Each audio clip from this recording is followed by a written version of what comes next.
زرغونہ کو ہے شکایت اپنی بہن زرسانگا سے۔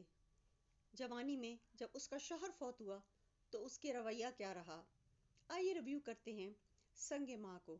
سنگ ماں کی اس قسط میں جو جوانی دکھائی گئی زرغونہ کی، کہ وہ جب بیوہ ہوتی ہے تو اس کی بہن کو غم نہیں ہوتا، بلکہ اس کی بہن شادیاں اٹینڈ کرتی پھرتی ہے۔ وہ اپنے بھائی سے بہنوئی سے یہ کہتی ہے کہ آپ جرگے کے مالک ہیں، خدا کے لیے جرگہ بٹھائیں اور میرے اسد اللہ کو انصاف دلائیں۔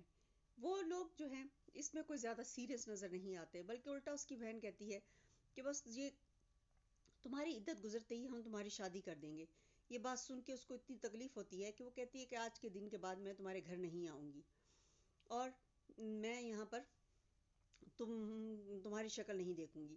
یہ سب باتیں بتا رہی ہوتی ہے زرسانگا شہرزاد کو، اور اس کو شہرزاد کو یہ بھی پتہ چلتا ہے کہ جو اول خان ہے وہ زرغونہ کا پہلا شوہر تھا۔ زرمینہ کو حکمت کی یاد ستاتی ہے اور اسے ہر جگہ حکمت نظر آتا ہے، کام کرتا ہوا، باتیں کرتا ہوا۔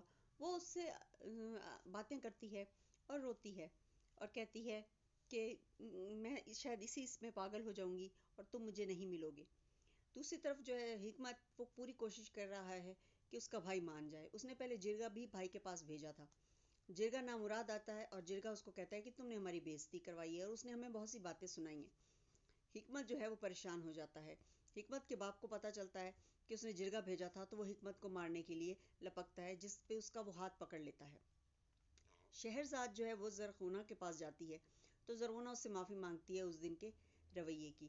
پھر شہرزاد جو ہے وہ جاتی ہے سبز علی کی ماں کے پاس، تو سبز علی کی ماں اس کو بتاتی ہے کہ زرغونہ کا پہلا شوہر اول تھا اور وہ اس کو بہت مارتا پیٹتا تھا۔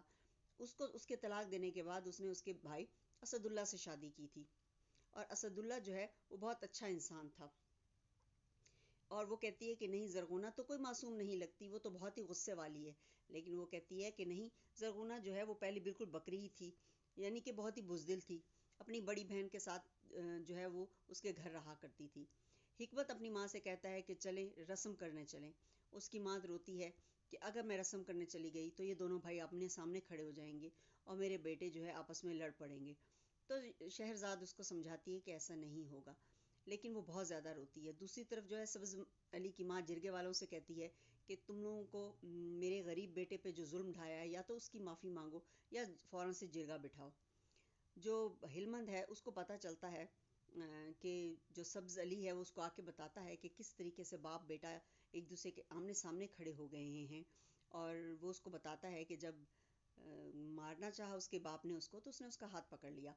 تو ہلمند کو یہ بات اچھی نہیں لگتی، وہ نہیں چاہتا تھا کہ یہ دشمنی اس کے بیٹے کے باپ کی وجہ بیٹے سے ہو جائے۔ وہ اپنے بھائی سے بہت پیار کرتا ہے، لیکن اس نے تو یہ سب کچھ کیا تھا کہ وہ اپنے باپ کا بدلہ لے گا، لیکن اب اپنے بھائی سے وہ بدلہ نہیں لے سکتا۔ مزید ریویو کے لیے میرے چینل کو سبسکرائب کر لیں اور بیل کا بٹن دبا دیں۔ Thank you for watching.